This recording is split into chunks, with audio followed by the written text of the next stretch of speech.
Hello my beautiful Yuri family, this is Anashan and today I will take you to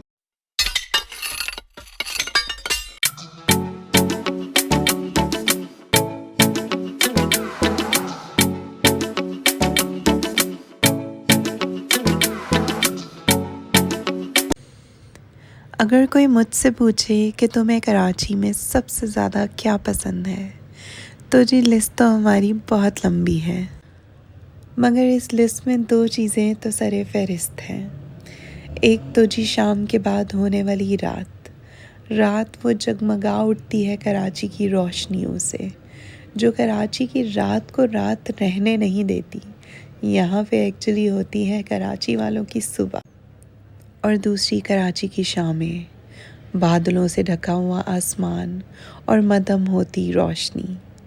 तो जी इस खूबसूरत शाम के मंज़र को एंजॉय करने के लिए हम निकले साहिल समुंदर पे। कभी वक्त मिले तो यहाँ आइएगा ज़रूर, क्योंकि यहाँ ढलती शाम के मंज़र कुछ और ही हैं। हैरत तो हमें तब हुई जब हमें पता चला कि कराची में समुंदर नहीं, समुंदर में कराची है। तो समुंदर कराची के चारों तरफ फैला हुआ है और बीच में है ये खूबसूरत रोशनियों का शहर कराची। पहली बार जब मैंने शानी से फरमाइश की समुंदर देखने की, तो उनका सवाल कुछ यूँ था कि कौन से वाला समुंदर। तब पता चला मुझे कि हमारे पास तो समुंदर की बहुत सारी किस्में हैं और हर अलग किस्म की अलग कहानी और अलग वाइब है। तो जी इस टाइम पे मौजूद हैं हम सी व्यू पे। रश से आप अंदाज़ा लगा चुके होंगे कि ये कराची का मेन सी व्यू पॉइंट है। एक और बात बताती हूँ आपको, बरतानवी तौर हुकूमत से पहले इस साहिली इलाका को मुकामी लोग कुछ ख़ास नाम से बुलाते थे और वो नाम था हवा बंदर। अब वो इसको हवा बंदर क्यों कहते थे ये तो नहीं पता, मगर कहते ज़रूर थे। कराची समंदर का ये पॉइंट किसी टाइम पे फ़िशरी पॉइंट हुआ करता था, क्योंकि यहाँ पे बसेरा होता था मछेरों का। उन्हीं मछेरों के बसेरे के साथ एक कहानी जो आज मैं आपको बताऊँगी। अब ये कहानी सच्ची है या झूठी ये तो पता नहीं, मगर ये है ज़रूर। तो जी ये कहानी है 7 भाइयों की। 7 भाइयों में से 6 भाई तंदुरुस्त हट्टे कट्टे नौजवान थे, मगर उनमें से जो एक भाई था वो था माजूर। अब जो वो 6 भाई थे वो 6 के 6 भाई मछुआरे थे और वो रोज़ शाम को मछली पकड़ने के लिए इस साहिल समंदर के किनारे आते थे।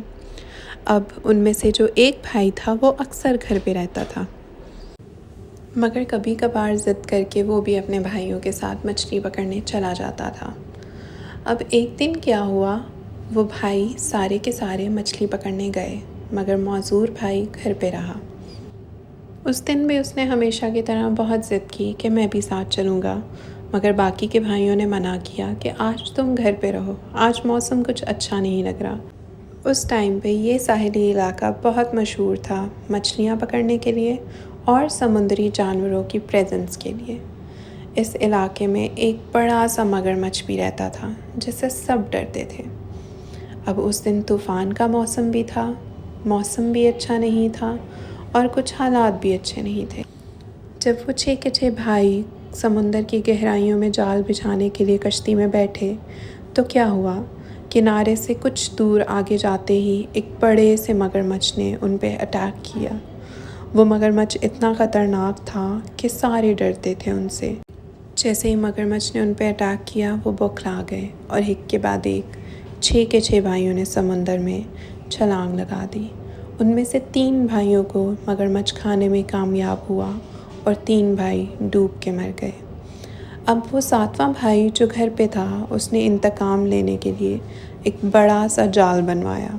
वो जाल लोहे का बनवाया और उसका सर उसने कांटों का बनवाया। वो जाल लेके समंदर के बीचों बीच पहुंचा और आखिरकार उस बड़े से मगरमच्छ का शिकार कर लिया उसने। उसके बाद से अब तक कोई भी समंदरी जानवर या मगरमच्छ इस साहिल समंदर पर नहीं देखा गया। तब से ये बीच साइड सिर्फ़ और सिर्फ एंटरटेनमेंट के लिए, फैमिलीज़ के लिए, बैचलर्स के लिए, हम सब के लिए, कराची वालों के लिए और पूरे पाकिस्तान के लिए ओपन हाउस है। आप यहाँ ज़रूर आएँ, एंजॉय करें, अपनी फैमिली को भी लेके जाएं और सनसेट एंड सनराइज़ का मज़ा उठाएं। अगर आपको मेरी वीडियो अच्छी लगी हो तो लाइक, शेयर एंड सब्सक्राइब ज़रूर कीजिएगा।